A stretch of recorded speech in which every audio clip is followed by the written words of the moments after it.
the fight game, you've got to make your way through. I assume as an Australian fighter fighting in local promotions, but the UFC is that pinnacle, right? The one you want to reach.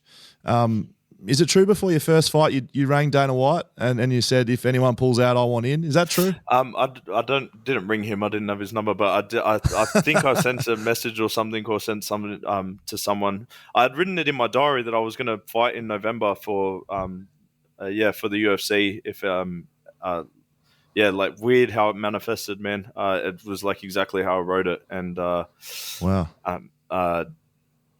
Yeah, it was just like it shouldn't have happened. I'd only had 4 fights, like professional. I've had more fights now inside the UFC than I did outside of the UFC. Just like, wow. So it was. It's not usually the route that it's taken, but it worked out for me.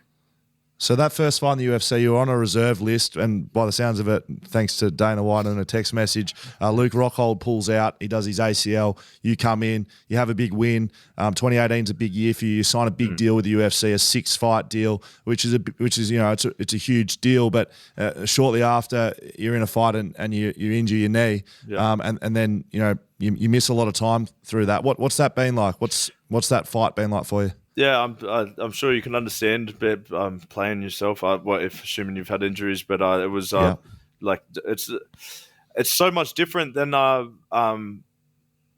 like it's just different, especially when you're in that team environment. Like I guess with AFL, I assume it's like with the NRL. I've only spoken to those boys. They have like their injured group or whatever, and they all have to meet up and they train. And with MMA, it's all on me. So it's like if I don't turn up to my rehab, it's like it's not getting done if I'm not doing this. So it's the support network. I was lucky was my family. So but 4 years off. Like 2 knee recos, 3 surgeries, and it's just like anyone, man. We all go through our ups and downs, and obviously not getting paid in that time, so you're trying to find other ways for money, and it was a long road back, but everything was supposed to happen that way for me. I got to figure out with businesses, and also had my baby daughter who.